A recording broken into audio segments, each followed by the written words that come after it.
Gràcies, Víctor, i gràcies a tots pel sentiment expressat en aquests aplaudiments. Abans he dit que el Víctor Torres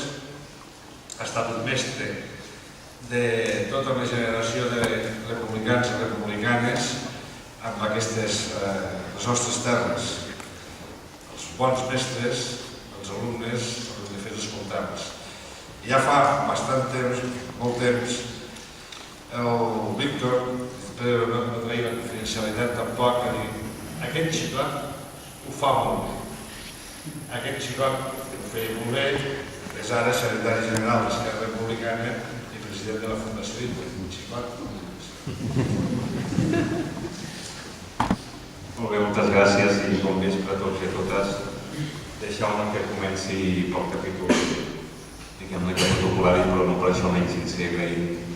evidentment a tots i a totes que hagueu volgut assistir a aquest acte. Agrair també les paraules amables de l'amic Carmel Moro, molt especialment també al director de la Fundació, Josep Vall, a tots els companys i col·laboradors de Josep Vall de la secció històrica de la Fundació i evidentment i molt particularment també als autors, en Francesc Xavier Hernández i en David Iñiguez. Crec que entre les funcions que vostès coneixen de la Fundació està sobretot el de recuperar la memòria històrica. I aquest és un dels objectius fundacionals que té la Josep Irla, entre altres coses perquè creiem que la memòria històrica no pot restar a un calaix, ni en un arxiu, ni evidentment en un museu. I per tant hem de donar a conèixer la memòria històrica sobretot a les futures generacions. En el cas d'avui, a més, està particularment justificada la recuperació d'aquesta memòria perquè, com diu aquell vell aforisme, la història sempre l'escriuen els vencedors. Nosaltres vam perdre la guerra i, per tant, la història sovint ens l'han escrita o reescrita també els vencedors. I en tercer lloc, i ho deia l'Hernández abans, i estem en una setmana, no sé si de passió perquè estem lluny de Setmana Santa, però francament hem estat en una setmana en què hem assistit a una autèntica croada d'intolerància, fins i tot diria d'una Espanya inquisitorial, que crec que la memòria històrica pot ser una molt bona vacuna per evitar, de cara al futur, que la dreta política i mediàtica espanyola, que és molt bèstia, doncs al voltant d'una expressió que pot agradar més o menys, però que en qualsevol cas és una proclama històrica de llarga tradició, es pugui desfermar en definitiva una campanya i un setge i un linxament tan grotesc i tan desproporcionat. I espero, per cert, que avui que hem sentit les expressions, en aquest cas de Manuel Fraga, ofensives, la Fiscalia actuï, per cert, amb el mateix zel i amb la mateixa diligència que sembla que volen fer en relació amb els companys d'Enterrà. I ho deixo aquí, senzillament perquè no tinc cap garantia que la Fiscalia no actuï contra cap dels que som en aquest acte. En segon lloc, hi ha unes paraules, crec que a més que figuren en aquesta contraportada, no havia vist encara l'exemplar del llibre mitjà editat, però he vist que reprodueix a la contraportada unes paraules d'en Víctor Torres, que és, a part de ser un bon amic i un mestre, una persona per la que tinc una profunda admiració i ho sap, que m'estalvien fer moltes consideracions de les que volia fer. Són unes paraules que ell va pronunciar davant del segle, que es deia aleshores, l'Assemblea o el Congrés d'Esquerra Republicana al març del 38, que crec que són, penso, la millor justificació, la millor apologia, la millor defensa que podem fer d'aquest llibre. En Víctor Torres sortint al pas d'alguna gent que acusava falsament i de manera injusta la gent d'Esquerra Republicana de tibiesa, de no haver passat prou sang durant la guerra i probablement de no haver fet cap sacrifici per la lluita, per tant, de no haver contribuït decisivament a l'esforç bèl·lic que en aquell moment es feia. Per tant, de fet, se'ns acusava o se'ns titllava d'autèntics miserables, com deia el Víctor. Doncs, en la seva locució, durant el ple, en Víctor recordava el sacrifici d'alguns dels companys que van caure per sempre en aquelles terres estepàries del sud de l'Aragó, i recordava el capità Molino de l'Hospitalet de Llobregat, que crec que va ser el primer heroi d'aquesta columna Macià Companys, recordava un Pasqual, recordava un Pangranillo i tanta altra gent que va donar la seva vida i van sacrificar la seva vida i la seva joventut per Catalunya, per la defensa en definitiva de les llibertats i també de la justícia social. Encara que, com vostès saben perfectament, la contribució de la gent d'Esquerra com a partit hegemònic i com a partit de govern en aquell moment a la guerra no es limita a aquesta columna Macià Companys. I crec que la Fundació, en la seva feina de recuperar de l'oblit una part de la memòria històrica, doncs hauria també de treballar al voltant de molta gent d'Esquerra que va pertànyer o que va contribuir també a la guerra des de columnes d'altres tendències ideològiques, fins i tot del PUM o anarcosindicalistes també, no només comunistes, o del regiment pirinenc o de la mateixa columna Bissunyer o fins i tot del cos de guàrdies d'assalt o carabiners. I també hem vist institucionalment aquest esforç de la gent d'Esquerra per contribuir a guanyar, en aquest cas, els facciosos, també institucionalment va tenir expressions molt importants, com per exemple la famosa Comissió d'Indústries de Guerra, que va patrocinar i que va ser una tasca que va dirigir, en aquest cas, en Josep Tarradellas i que va convertir, encara que amb molta precarietat, 800 tallers, va mobilitzar, que ara sembla poc, però en aquella època era molta gent, prop de 80.000 treballadors fabricant objectius, fabricant també armament, etc. O el Servei de Biblioteques al Front, que va ser una creació, en aquest cas, del Comissariat de Propaganda, d'en Jaume Villavillas, o, per exemple, la creació també de l'Escola de Guerra, que en definitiva va ser una mica el planter que va nodrir l'oficialitat també en bona part d'una Macià Companys. Per tant,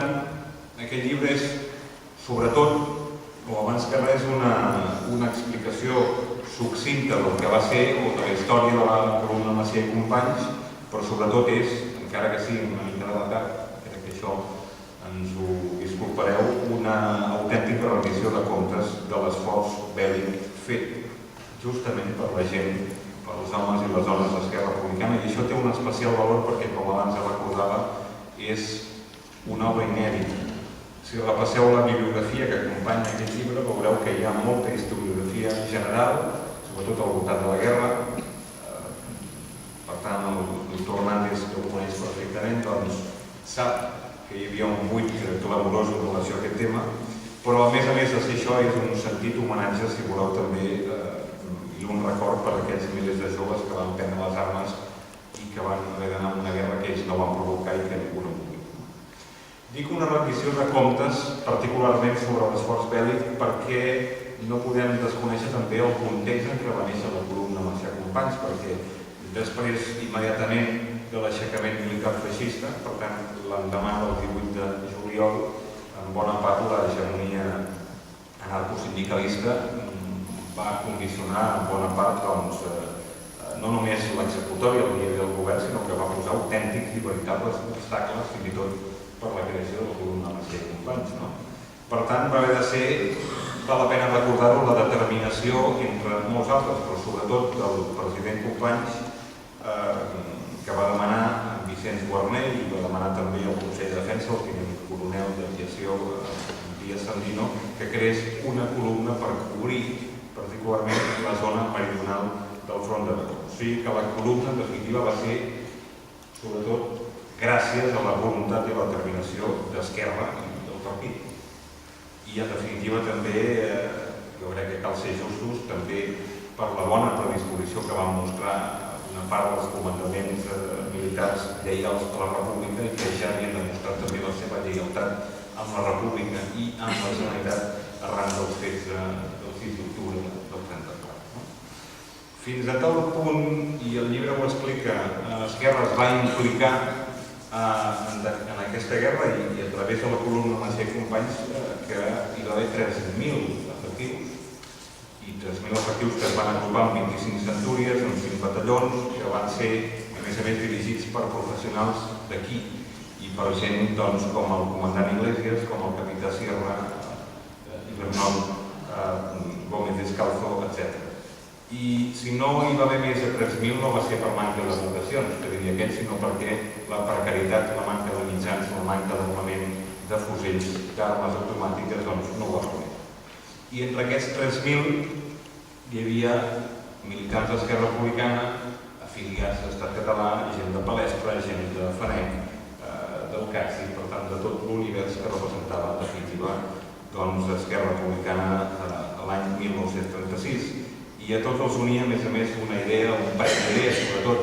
en primer lloc, el catalanisme. Es va poder sentir al costat d'aquella insígnia que portaven a la samarra els soldats, també es va poder sentir en català el de minyons ferms, tan acostumats com estava la gent, diguem, en aquella època, encara ara, de fet, els militars de dir firmes, en aquell moment es deien minyons ferms. I a més, tot això no només en aquest sentit de catalanitat, sinó també amb l'esforç d'una força militar dirigida també per autèntics professionals. I parlo de gent que en el llibre estan molt ben posats, com en Jaume Bosch, que va ser condemnat com Pérez Sales també abans dels fets del 6 d'octubre, del capità Martín López Segarra, d'en Joan Moles, que era secretari de Lluís Companys i que era un dels dos comissaris civils que tenia la columna, l'altre era l'Artemi Iguadé, que era comissari de Seguretat Interior, l'Enric Canturri, també conegut, que va ser alcalde de la Seu d'Urgell, el comandant Pujol, el capità Lobo, el Lluís Capdevila, que era el comissari de propaganda, que era el responsable de l'òrgan oficial, de la publicació oficial de la columna Catalunya Antifeixista, o el mateix capità Molino, que heu dit abans, i evidentment molt per descomptat també en Víctor Torres, que aleshores era el més destacat i més qualificat dirigent de la Joventut Republicana de Lleida. Finalment, és veritat que, i abans s'ha dit en part també, que la història de la columna Macià Companys es veu una mica mediatitzada per aquesta aparença d'una vida molt curta, gairebé efímera. I això jo diria que és més aviat una aparença que no pas una realitat, perquè certament quan va desaparèixer l'exèrcit de Catalunya i es va integrar els seus membres en l'exèrcit popular de la República, la columna Macià Companys va subsistir. Primer ho va fer com a brigada i posteriorment també com una divisió, la trentena, formada a més per dues brigades, una de les quals, com abans recordava el Víctor, la 132, la comandava l'Antoni Blàvia, que era afiliat d'Estat Català. I no s'oblidi, a més, que les circumstàncies que van portar potser aquest desenllaç una mica precipitat de la columna Macià Companys són aquests malaurats fets de maig del 37, que abans recordava també les constants ingerències, en aquest cas, dels comunistes que no només van accedir al poder polític, sinó també als estaments militars, com per cert recorden en diferents llibres ja fets durant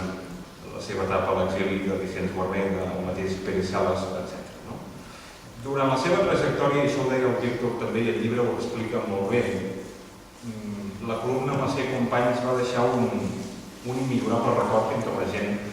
del Baix Aragó i la gent del Canyís, la gent de Montalbán, que van tenir l'oportunitat de fins i tot viure sota el mateix sostre amb la gent de la columna i recorden que en tot aquell teatre o base d'operacions militars la gent de la columna van ser molt respectuosos amb el patrimoni i sobretot amb la gent. Crec que és un fet que el llibre explica i que val la pena de subratllar. No es va viure cap incident destacable a diferència d'altres llocs de la contesa. I també la columna serà recordada per una altra cosa. Serà recordada per l'ordre i per la disciplina. Fins al punt que Pérez Sales ja a l'exili explicava en un dels seus llibres que si totes les forces del front d'Aragó haguessin tingut la mateixa disciplina, el mateix ordre i un comandament únic com el que tenia en aquest cas la columna, doncs probablement el desenllaç de la guerra hauria estat probablement personal. I això a més ho reconeixen doncs és el ministre Vicente Rojo i altres comandaments també, en aquest cas a l'exèrcit de la República. Però en qualsevol cas això és una autonomia, no sé si haguessin guanyat la guerra, tant de bo l'haguessin guanyada, en qualsevol cas la guerra la van perdre i el que fem és contribuir molt modestament, en definitiva, a recordar aquest esforç, aquest sacrifici dels qui enrolats sota la bandera d'Esquerra Republicana doncs van lluitar per preservar no només el règim de llibertat, sinó també la justícia social i l'autogovern de Catalunya. I aquest és, doncs, un homenatge, com deia la humanitat, al nostre òrgan oficial al febrer del 38, a l'esforç d'una joventut sacrificada. I jo encara podria afegir i vull afegir per una guerra imposada i també en pro de la defensa d'uns molt nobles ideals. Moltes gràcies.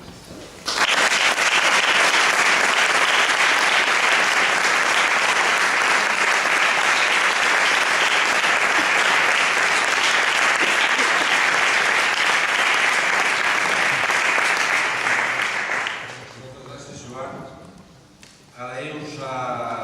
tots vosaltres l'assistència a aquest acte, molt especialment a l'altre supervivent, el Víctor Torres de la Comuna Macià Companys, el senyor Fèlix Valent de Vinaixa.